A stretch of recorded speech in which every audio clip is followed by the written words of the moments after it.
आज के टॉपिक संख्याएं में विस्तारित रूप के बारे में जानकारी प्राप्त करेंगे। विस्तारित रूप,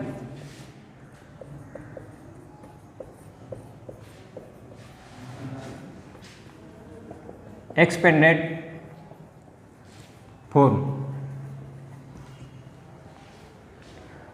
विस्तारित रूप संख्याओं को विस्तार से लिखना, संख्याओं को विस्तार से लिखना विस्तारित रूप कहलाता है। इस संख्याओं को विस्तारित रूप में लिखने से पहले हम छोटी सी जानकारी प्राप्त करेंगे। यहाँ पर हमारे पास इकाई अंक होता है,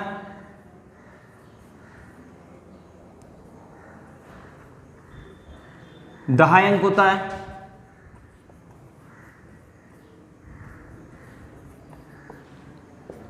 हंड्रेड सैकड़ा होता है,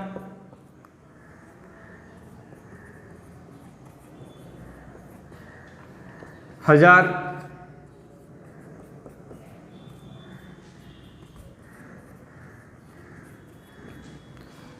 इस प्रकार 10,000, लाख, 10 लाख आगे बढ़ते जाते हैं। लेकिन हम यहाँ पर बात करेंगे सिर्फ इकाई, दहाई, सैकड़ा और हजार के बारे में। यहाँ पर इकाई में अंक अकेला होता है, दहाई में 2 अंक होते हैं, 100 में, सैकड़ा में 3 अंक होते हैं और हजार में 4 अंक होते हैं। तो यहाँ पर हम कोई संख्या लेते हैं, हमने लिया 525, तो हमें विस्तारित रूप बनाना है, 525 का विस्तारित रूप निकालना है। इस संख्या को हमें विस्तारित रूप में लिखना है। तो हम कैसे करेंगे? यहाँ पर सबसे पहले हम विस्तारित रूप करने से पहले संख्या में जो संख्या का जो सबसे आखिरी वाला अंक है, बाईं ओर का आखिरी अंक है, उसको लेंगे। यहाँ पर हम लेते हैं 5। अब यहाँ पर 5 का स्थान कौन सा है? तो हम देखेंगे कि जो पहला अंक होता है ये इकाई का अंक होता है, दूसरा दहाई का अंक होता है, तीसरा सैकड़े का अंक होता है। तो सैकड़े के स्थान पर 5 है, तो हम इस 5 को 100 से गुणा करके लिखेंगे, 5 × 100। तो हमारे पास आएगा 500 प्लस 2 दहाई के स्थान पे, तो अपन इस 2 को 10 से गुणा करके लिखेंगे, बराबर 20, प्लस 5 इकाई वाले स्थान पर, तो 5 को 1 से गुणा करके लिखेंगे, बराबर 5। अब इसको हम इस तरीके से लिख सकते हैं, यहाँ पर 500 प्लस 20 प्लस 5, ये जो हमारा जो सॉल्यूशन है, जो हमने हल किया, ये हमारा विस्तारित रूप कहलाता है। इस संख्याओं को इस रूप में लिखना विस्तारित रूप कहलाता है। इसी प्रकार हम बड़ी संख्या लेते हैं, 8,642 लेते हैं। तो यहाँ पर 8 का विस्तारित रूप 8000, यानी हम दूसरे तरीके से भी कर सकते हैं। अगर 8 के पीछे 3 अंक है तो 3 जीरो लगा सकते हैं, प्लस 6 का विस्तारित रूप 600, प्लस 4 का विस्तारित 40 प्लस 2। तो ये तो हुई विस्तारित रूप की बात। अब हम आगे बात करते हैं स्थानीय मान की। स्थानीय मान,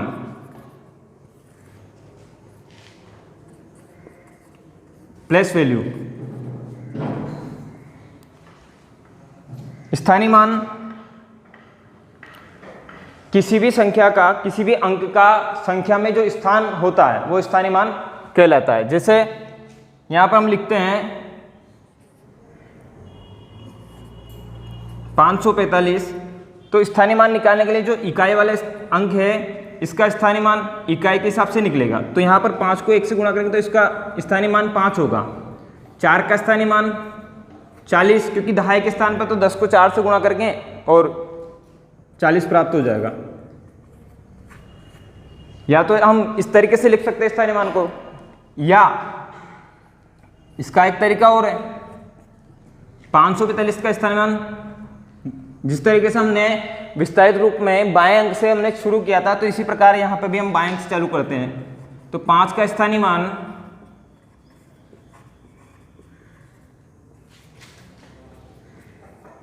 500, 4 का स्थानीय मान 40 और 5 का स्थानीय मान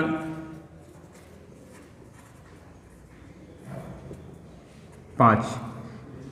स्थानीय मान को इस तरीके से निकालने के लिए हमें सिर्फ और सिर्फ एक बात का ध्यान रखना पड़ेगा कि जो हमारा जो इकाई अंक है स्थानीय मान निकालते समय, सभी अंकों का जो स्थानीय मान निकलता है वो उसका इकाई अंक ऊपर वाले इकाई अंक के नीचे ही आना चाहिए।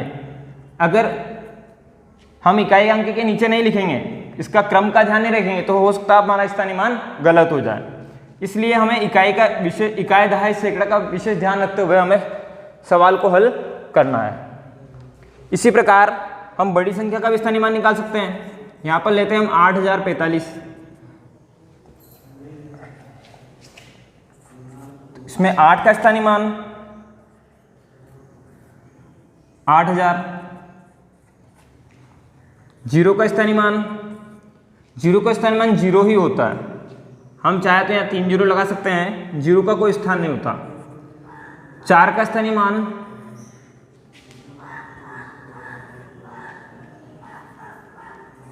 40, 5 का स्थानीय मान 5। हम देखेंगे कि अगर हम इन सबको अब हम क्रम से लिखने के बाद इनको जोड़ते हैं तो हमारा उत्तर वो का वही प्राप्त होगा।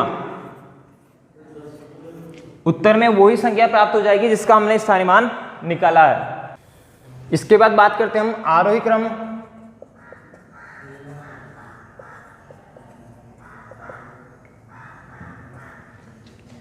इसको अंग्रेजी में कहेंगे असेंडिंग ऑर्डर। आरोही क्रम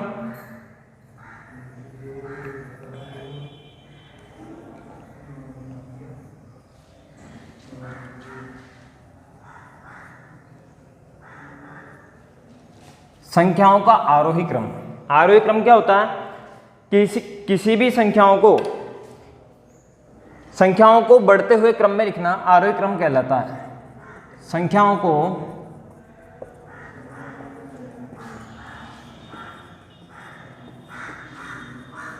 बढ़ते हुए क्रम में लिखना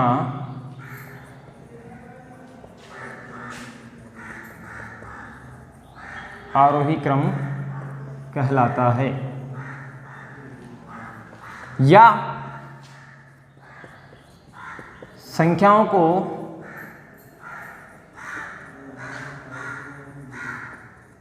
छोटे क्रम से बड़े क्रम में जमाना।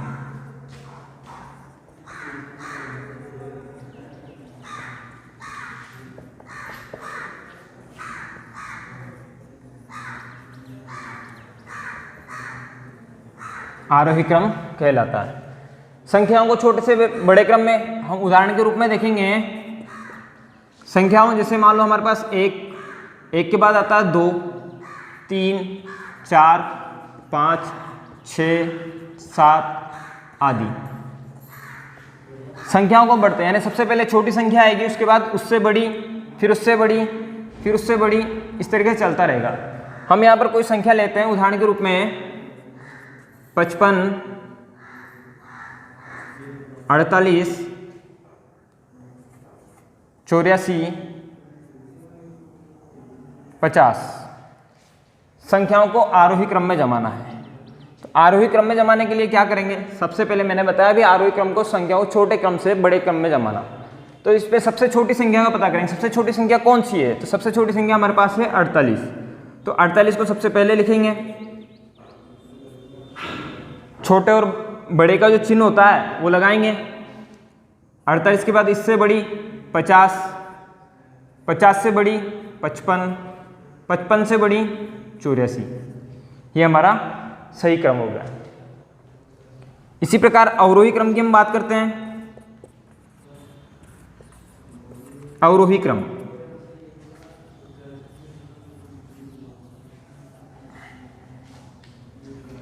Descending order.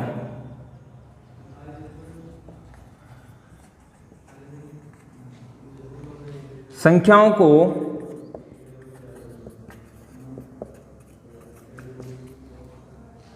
घटते हुए क्रम में लिखना।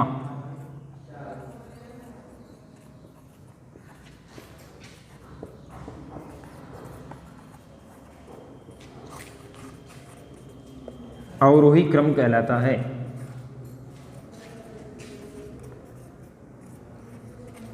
या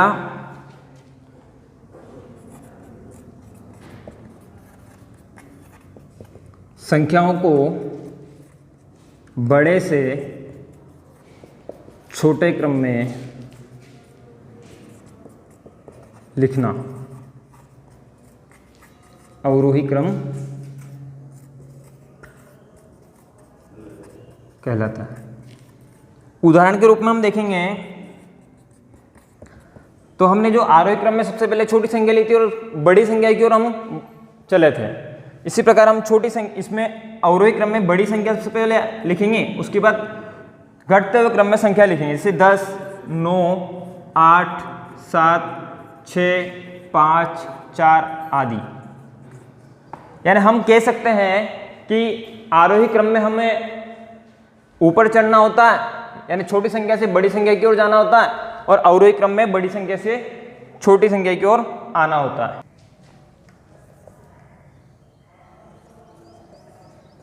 अब आता है सम संख्याएं।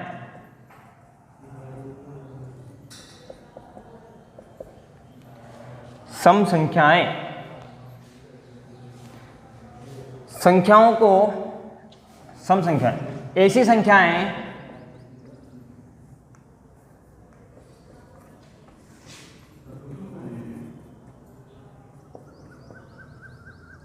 जो 2 से पूरी बार विभाजित हो जाए।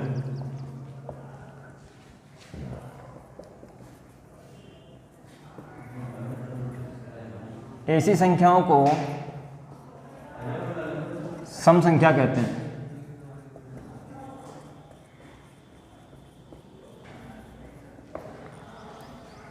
या ऐसी संख्याएं जिनका इकाई का अंक 0, 2, 4, 6, 8 हो, सम संख्याएं कहलाती है।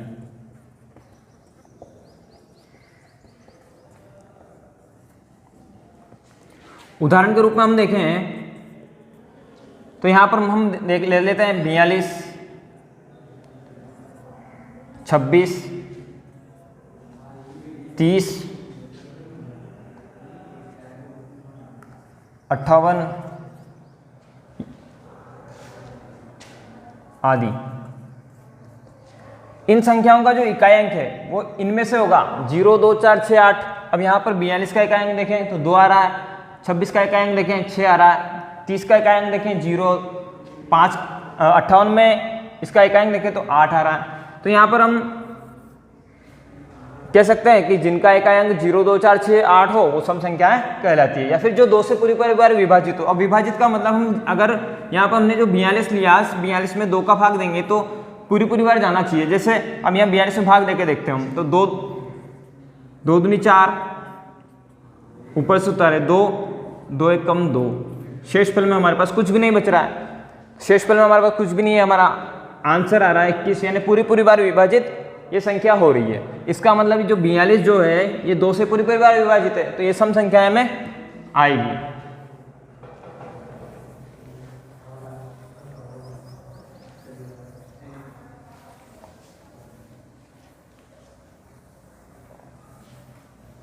विषम संख्या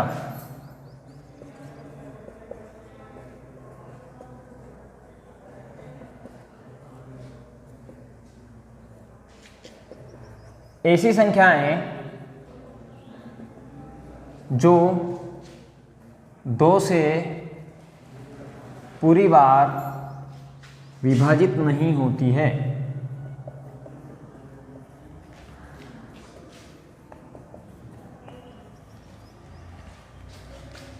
विषम संख्या कहलाती है।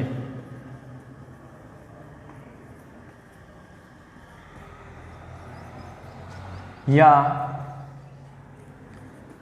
जिन संख्याओं का इकाई का अंक 1, 3, 5, 7, 9 होता है,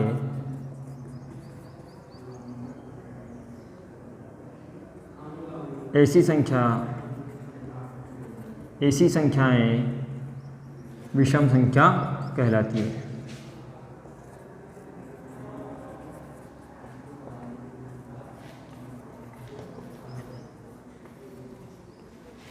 उदाहरण के रूप में हम देखें 55, 41,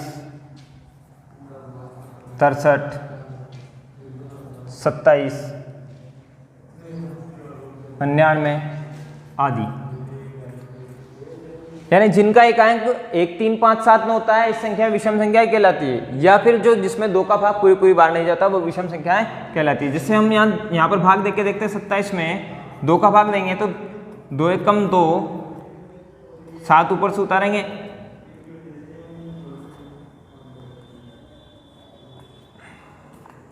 हमारे पास शेषफल में बच रहा है 1, यानी हमारे पास शेषफल बच रहा है, यानी कि हमारा जो 2 का भाग हमने दिया वो पूरी बार नहीं जा रहा है। तो हम कह सकते हैं जिसमें 2 का भाग पूरी बार नहीं जाता है, ऐसी संख्या विषम संख्याएं कहलाती है।